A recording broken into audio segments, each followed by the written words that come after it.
Cette capsule vous est présentée par Evo Retro, marque cool d'accessoires de jeux vidéo et de protecteurs pour mettre en valeur vos collections de figurines Funko Pop ou cartes Pokémon, ainsi que par la boutique Maixu pour vos peluches et articles décoratifs geek. Hey, salut, Ciné-Techno, j'espère que tu vas bien. Je me présente, mon nom c'est Benoît Vincent pour une critique de film, soit un DVD à la maison de Questar Tapes. C'est quoi Questar Tapes? Ça, mon ami, c'est une excellente question. C'est aussi une question qui demande du développement. Alors, accroche-toi pour 4-5 minutes que je te parle un petit peu de tout ça. J'espère être capable de transmettre à quel point, pour moi, ça a été une œuvre significative à l'époque. C'était pas la première fois que j'écoutais ça. Je me souviens avoir écouté ça avec ma mère quand j'étais petit bout de cul. Ça a été fait en 74. Fait que si t'es bon en mathématiques, avant Star Wars, avant Star Trek. Ça a été réalisé, non, scénarisé, excuse, par Gene Roddenberry. Oui, lui là, Gene Roddenberry. Fondateur, créateur, imaginateur de Star Trek, à la base, nous avait présenté The Questar Tapes, qui met en vedette, dans le fond, une race d'extraterrestres qui vit parmi nous depuis bien longtemps, puis que là, il se doit de retourner vers l'espace. Pourquoi est-ce que c'est un film qui mérite la peine d'être vu? Ben, ça va dépendre de toi. Ça va dépendre de ton appréciation pour la science-fiction, pour le cinéma, pour le cinéma d'époque aussi. Alors, c'est sûr que si tu veux comparer ça à un film 2022, on est dans deux univers complètement différents. C'était pas les mêmes besoins, c'était pas les mêmes attentes. À la limite, c'était pas toute la même affaire. Ou est-ce qu'aujourd'hui, on est capable de s'imaginer un petit peu l'avenir, qu'est-ce qui va savoir avoir l'air? À cette époque-là, il se devait de l'inventer. Il ne peut pas se permettre de dire « Ah, je pense que des tricorders ou des FaceTime vont arriver bientôt. » Non, là, on part de zéro. On part d'une époque où est-ce que l'industrialisation était à sa limite. On avait encore plein de pays sous-développés là, en 70-74. Il y avait, les États-Unis, c'était une place qui était bouillante. Le Canada, c'était une place qui était bouillante, mais il y a plein d'autres endroits où il ne se passait rien. Questar Tape, ça nous permet de voir un petit peu cette nostalgie-là, de rentrer à l'intérieur des années 70, à l'époque où est-ce que l'imaginaire n'avait pas de limite. J'ai eu un plaisir fou.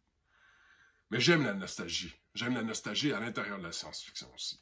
Fait que, dépendamment de quel genre de cinéphile tu es, c'est pour toi ou ça ne l'est pas. Si ça ne l'est pas, mais tu vas trouver ça long, tu vas trouver ça plate, tu vas trouver que la musique est bizarre, tu vas trouver que le cadrage est bizarre. L'époque de ces films-là, les génériques étaient en avant, c'était différent. C'est important que tu le saches avant d'embarquer là-dedans. C'est important que tu tripes quand tu comprends dans quoi tu t'es embarqué. C'est l'école du cinéma, mon ami. Durée 96 minutes, format respecté 1.33 pour 1 en couleur, parce qu'à l'époque, c'était pas tout qui était en couleur. On a une piste audio française Dolby Audio Dual Mono 2.0. Dual Mono, ça fait excessivement longtemps que je n'ai pas entendu parler de ça. Sous-titré français-anglais, langue anglaise seulement. Il y a un petit documentaire à la fin en supplément. Il y a aussi jaquette réversible là, qui est des espèces d'images. J'espère que tu vas me faire confiance. J'espère que tu vas te risquer d'aller voir ça parce que tu vas être confronté en réalité aux idéologies de l'époque. Qu'est-ce qu'on voulait pour notre avenir? Qu'est-ce qui était important pour les êtres humains de cette époque-là? Dans cette imagination, dans cette science-fiction-là, sur laquelle on pouvait s'appuyer sur rien. Mais c'était quoi qui était important? C'était-tu la bienfaisance? C'était-tu d'être bon? C'était-tu d'être un bon être humain? Est-ce que c'était d'avoir de la vision? C'était-tu d'être révolutionnaire? Qu'est-ce qui était important? Ben, c'est une fenêtre à l'intérieur de ça, Questar Tape. Je te lis ce qui suit, puis tu me diras ce que tu en penses dans les commentaires plus bas.